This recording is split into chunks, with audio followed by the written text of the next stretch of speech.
34 in one word is Mishkan. Mishkan means a sanctuary for God. We spoke about previously what it means, faith. Our faith that we can be united in one with God and not separate from Him. So the Alter Rebbe, and that brings us joy. Now the Alter Rebbe brings it to a step further. Not just in our minds, but we can also, in our minds, in other words, have a unity and a oneness with God. But we can create a home for God, a Mishkan. So the Alter Rebbe explains. The patriarchs, our forebearers, they were a divine chariot, just like a chariot is nullified to its rider. Likewise, the patriarchs, nullified to their source, to God. In other words, they had no will of their own. Just like my hand is nullified to my will, the physical hand has no agenda of its own, in the sense that when I have a will to move it, it's completely nullified.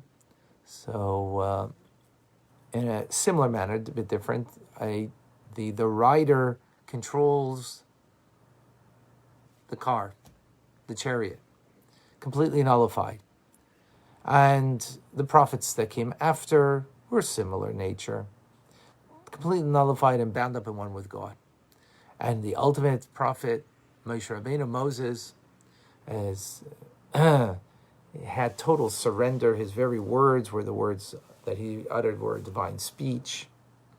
And the truth is, the Jewish people were privileged in Mount Sinai to experience this, albeit very short time, when we were completely self-nullified when we heard the utterance of God of the first two of the Ten Commandments. But we couldn't endure it. It was too great, and our souls took flight.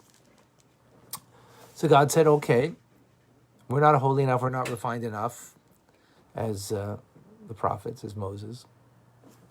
So how are we going to bring and endure in an enduring manner the light of God into our lives? So he says, build a Mishkan, build a tabernacle, build a sanctuary that will encompass and incorporate God, that God will dwell. His presence will be there. Since the presence cannot be in us, because we are too,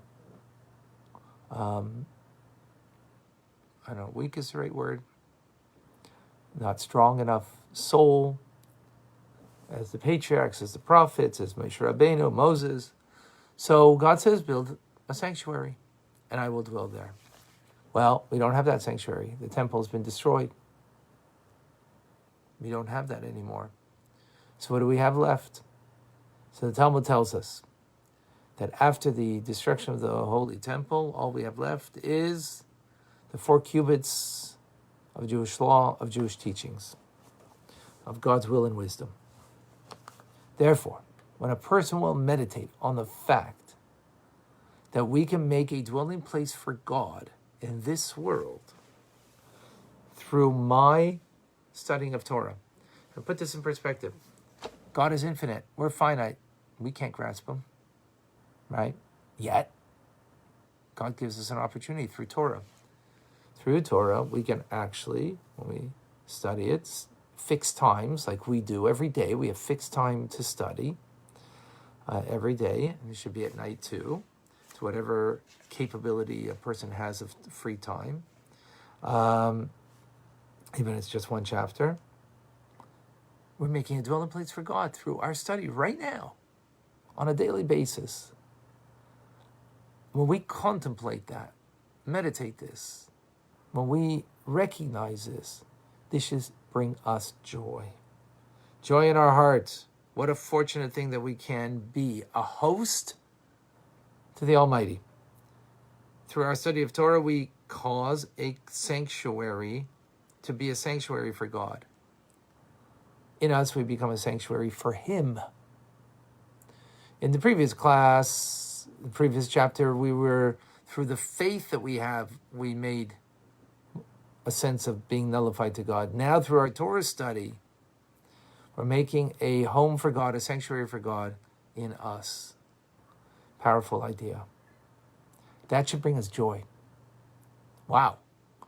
In other words, many people think Torah, it was given by God,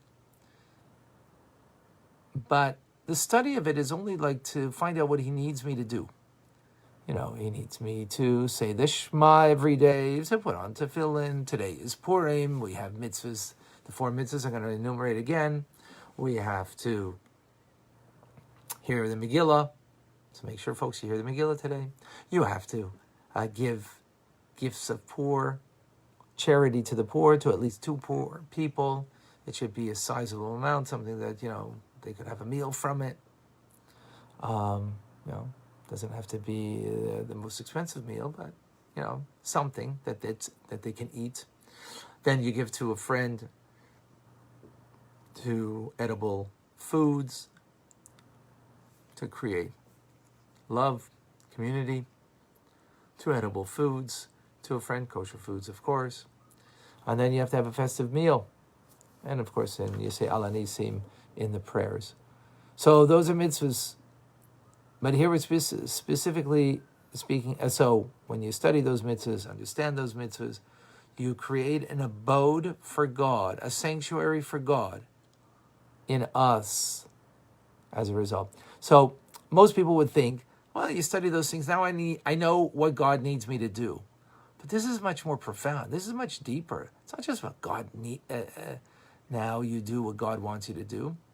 You're actually making a space for God in you. You're actually nullifying yourself to him. You're making yourself a sanctuary for him. Think about it. Right now, you could be not studying Torah. You could be on the beach. You could be, you could be doing other things on social media.